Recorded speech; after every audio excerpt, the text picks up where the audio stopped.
They said I was finished, a relic in a company that worshipped the new. The morning they fired me, I walked out with nothing but a black binder and a secret clause they had forgotten existed. While they toasted their victory upstairs, I watched their empire unravel line by line, all because the key to $150 million still bore my name. And when they came begging for the gate to open, I was already holding it shut. Tell me again why a 52-year-old consultant needed to exist in an app company built on IPO dreams. The line lands before the elevator doors have even finished closing. It is Nolan Price's voice, smooth, practiced, the kind of voice that has learned to sound like a verdict. He is on the other side of the glass wall, framed by a conference room that gleams with new furniture and a confidence that has not yet been earned. He smiles in a way that is careful enough to be photographed and cruel enough to be believed. Up close, the smile is a smirk with a name. Evelyn Carter stands by the hallway coffee station, one hand on a cheap K-cup, the other on a paper cup with the company logo. The printer rattles a few steps away. Light from the atrium catches the ring at her thumb. She does not turn immediately. Her eyes find Nolan for a fraction of a second through the glass, meet the smirk and then move on. She is not surprised. She is not startled. She is precise. She stirs the instant coffee with a plastic stirrer, as if it were a ritual. There is a slow private humor in the motion. Evelyn has never believed that theatrics change outcomes. She believes that clauses do. The binder at her desk is not for show. It is a ledger of intentions and a catalogue of boundaries. When she first met Marcus Hale, the founder, he was 3 friends with more conviction than process. She helped him fold ambition into form. The memory is short and sharp. Midnight at a borrowed table in a shared workspace. Marcus in thrift store shoes and a sweater that had seen better funding rounds. He called her at 2 in the morning because the pitch deck had gone sideways and his hands would not stop shaking. Evelyn grabbed a printed master services agreement, tabbed it, highlighted the critical paragraphs and handed it to him like a map. He read until his shoulders stopped trembling. He cried without fanfare. Evelyn closed the binder and said nothing. She does not tell that story as a boast. She tells it because it explains a single fact. She does not build dreams. She builds contracts. When Nolan arrived, the office smelled different. He came with a resume, a last name somebody recognized at a cocktail party, and a habit of solving questions nobody had asked. He introduced new channels in Slack by inventing a roadmap for feelings. He scheduled meetings where his face took the lead, and Evelyn's name was an afterthought in the calendar. He wore a navy blazer that made him look like an investment banker in a startup. He said words like velocity and cadence, and asked for fewer histories and more runway. The staff nodded because he had the right level of conviction and the wrong level of experience. That is often enough. Small things shifted quickly. The ficus by the copy machine, a stoic office resident for years, yellowed and dropped leaves the morning after Nolan's promotion.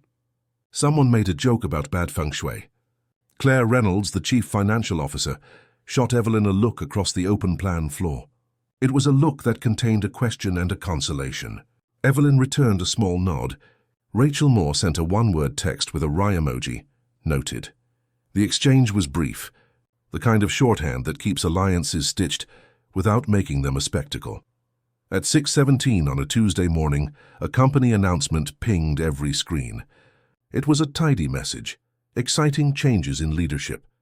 Please welcome Nolan Price as Chief Operating Officer as we prepare for Series B acceleration. There was no Marcus signature. There was a polished photograph and a photogenic quote about transformation. There was no one telling Evelyn that her role had changed. The ficus had not even had time to drop all its leaves. By 8:30, the venture capitalists were arriving. They came with folders and neutral pens and expressions, practiced to read like calm curiosity. Marcus's chair remained empty. That absence carried itself like a bruise. Nolan positioned himself at the head of the table as if by right, not by relation. Evelyn was asked, because that is how companies respect the record when they are trying to sell their future, to begin the operational overview.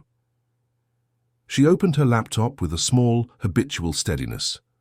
The first slide cited metrics with exactness: operational velocity outpacing projections by 36%, onboarding efficiencies, the Phase 2 scaling plan. Her voice, tailored to a room of investors, is prepared and civil. There is no need to perform. That is not where power lives. Power lives in precision. Power lives in ink. Nolan raised his hand halfway through a sentence. He made a gesture that silenced her, in the manner of someone who offers a correction rather than a question. He smiled at the room as if he were presenting a surprise, and then spoke in an easy, rehearsed cadence. Effective today, Evelyn will be stepping away from the company. The sentence lands like an edit in the middle of a paragraph. A pause ripples through the room. A junior associate blinks. A pen stops. Someone in the back makes a small sound of disbelief. Evelyn listens to the claim, as she would listen to an unfamiliar clause read aloud for the first time. She does not lunge. She does not plead. She sets her black binder down beside the investor packet with the small ritual that makes things real. The binder meets the table, and the table acknowledges it. Her hands are steady. There is a moment so ordinary it should be forgotten. She closes her laptop, gathers the papers she still needs to account for, and walks out. The hallway reclaims her the way a stage does when a scene ends. Her heels click on polished concrete. The sound is not triumphal. It is not defeated. It is an index of movement. Behind her, a voice she half knows and half respects, Daniel Singh, the lead counsel for the investors, and a man who reads footnotes with the gravity of a priest, asks from off-camera, without malice and with edged professionalism, who signed the original escrow authority. The words float in the air of the conference room, as if someone has opened a window in a crowded place. Evelyn does not turn. The elevator doors close. For a beat, the frame freezes on the empty seat at the head of the table, the black binder waiting on the wood, and the question that now belongs to everyone in the room: who controls the money? The rain begins softly, as if the city itself is reluctant to intrude. A thin veil of water blurs the lights outside a quiet Italian diner, where Evelyn sits by the window, her reflection split between glass and shadow. The hum of conversation around her is distant, polite, forgettable.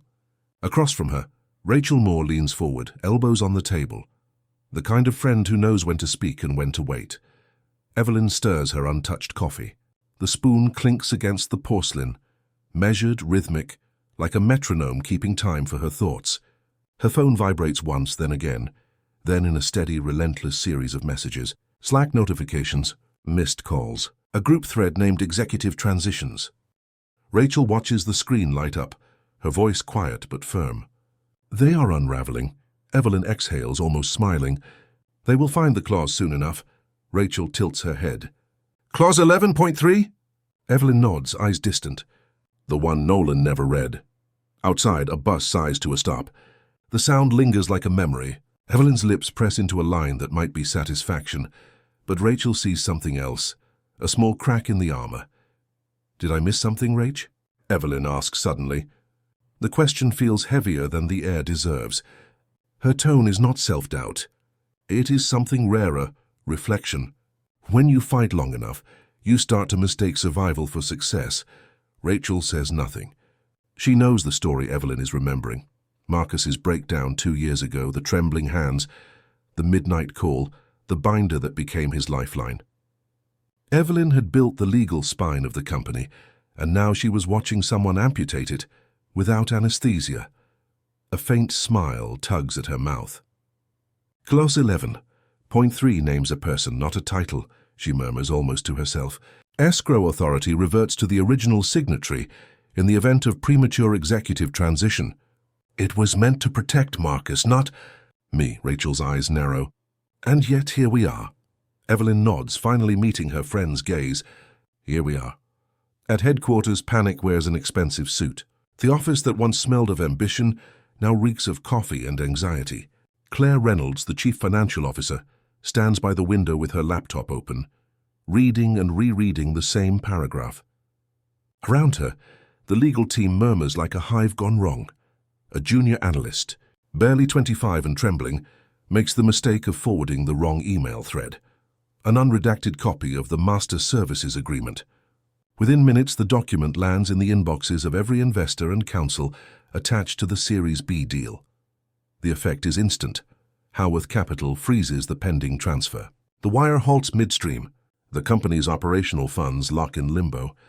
The subject line reads simply, Pending clarification, clause 11.3. Claire's jaw tightens. "We cannot bypass this," she says to Nolan, who paces behind her like a trapped animal. "It's written into the contract.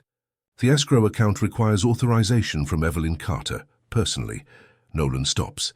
His voice rises, brittle with disbelief. "You are telling me this entire company is held hostage by one line of text?" Daniel Singh, the investors' counsel, appears on the video screen, calm and deliberate.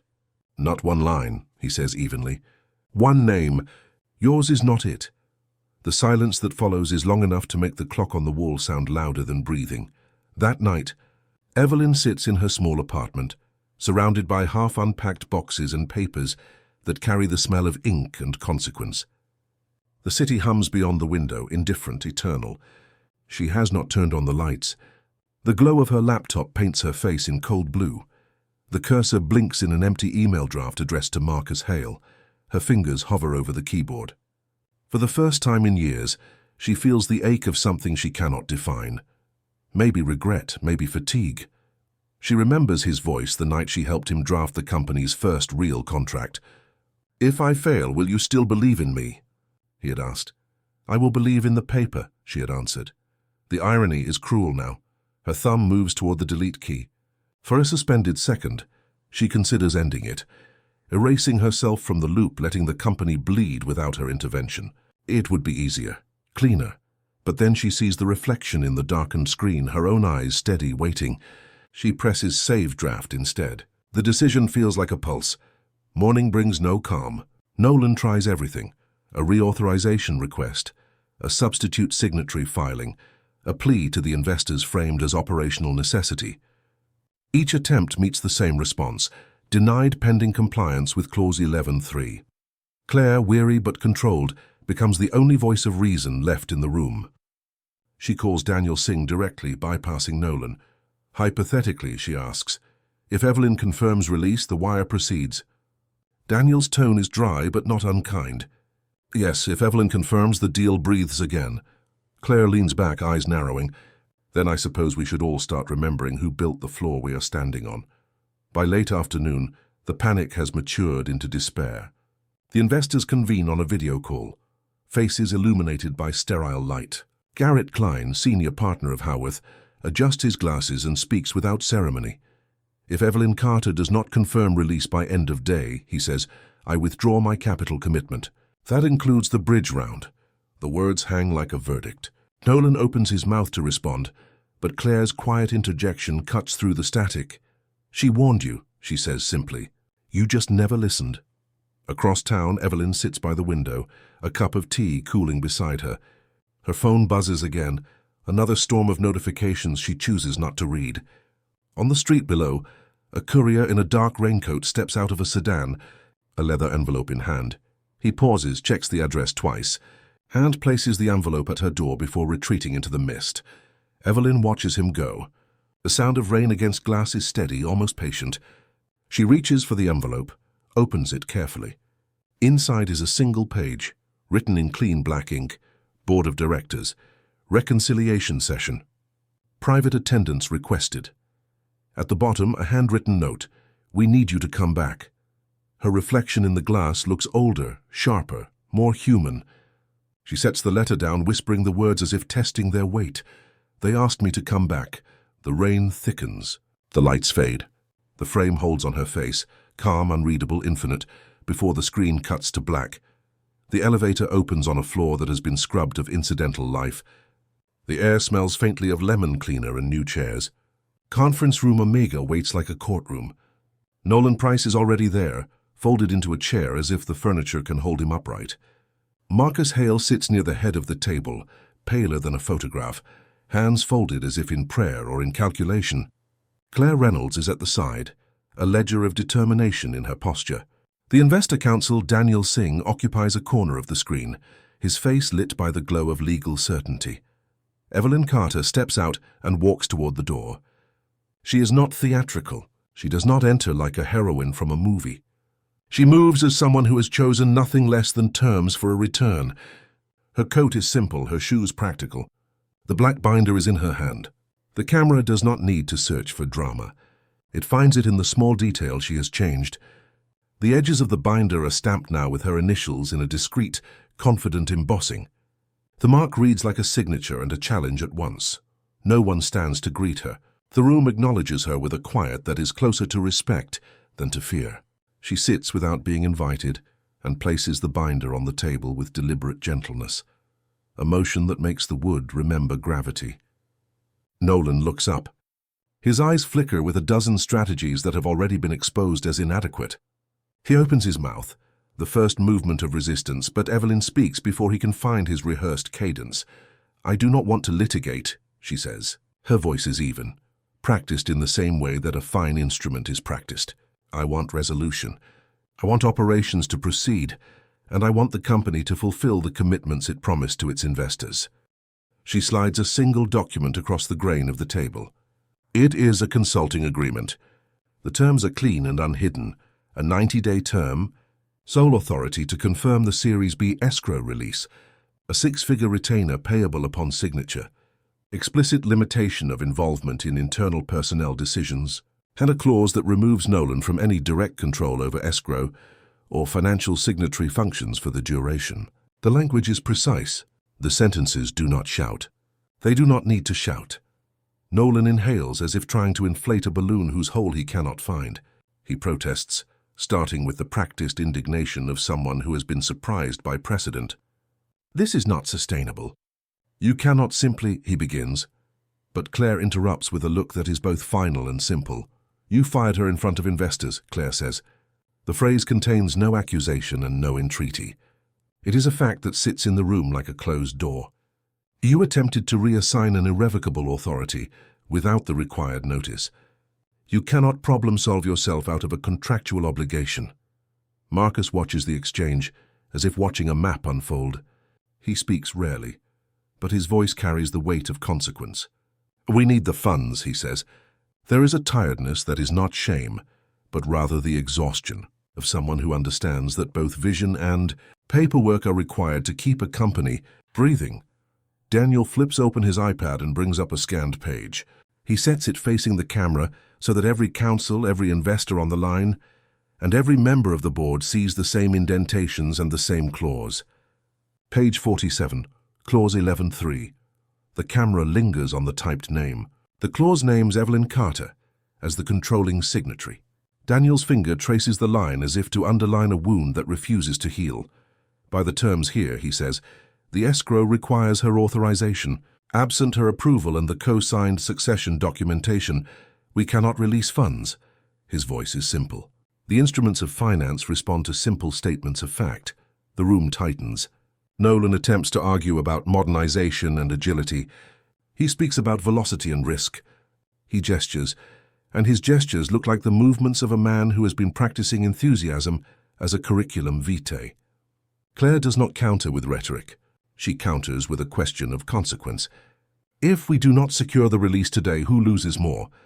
The company or the people who trusted us with their capital? Silence settles into the corners. The investors, who had expected the spectacle of a young executive charismatic enough to steer a company toward a new horizon, instead find themselves negotiating with the architecture of a contract. The irony is not for the room to decide. It is for history to note. One by one, signatures appear. Marcus signs because he understands that where clarity exists, recovery is possible. Claire signs because her duty is not to pride but to solvency. 2 board members add their names. Garrett Klein, who carries institutional patience like a garment, hesitates only a fraction and then places his mark. The final paper is passed toward Evelyn.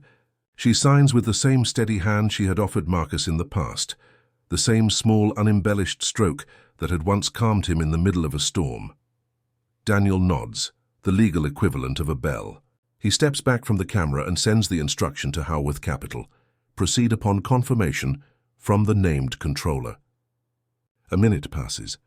An email pings. The wire release command moves into motion. The sound, when it comes, is not cinematic. It is a soft mechanical note and then, importantly, absence, the absence of panic. In the room, relief is measured, not theatrical. Nolan does not collapse. He sits and looks at his hands, at the cup of coffee he has not touched. Humiliation is not a public spectacle in this moment. It is private, precise, and corrosive. Claire allows herself a small exhalation. Marcus closes his eyes and lets the breath out as if expelling more than air. Evelyn gathers her binder. She does not gloat. Her victory is structural. She stands and passes Tyler, the junior analyst, in the doorway. He looks up from his laptop, eyes wide and smaller than the room. She nods to him, a nod that contains no accusation and no indulgence. He meets it with an expression that is more recognition than apology. Outside the room, the company exhales incrementally.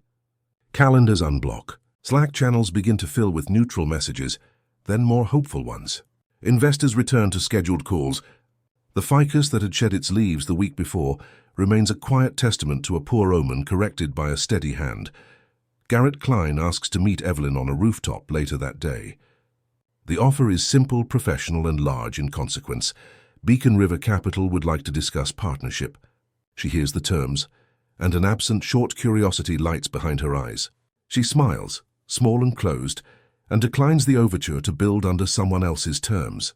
Instead, she walks into a small co-working space not far from the elevator that took her to the conference rooms of a company she once helped make whole. She sits with 3 founders who are earnest and tired, who have ideas that are not yet polished, and who need the scaffold of paper and the steady hand of someone who understands how to hold a future without erasing its past. She opens the binder. The black leather shows the faint imprint of her initials. She places it on the table like a tool and not a trophy. Her voice, when she speaks, is soft but resolute. "You can fire a consultant," she says, looking at the founders, then at the small group assembled, "but you cannot delete the clause she wrote." She closes the binder with a soft snap.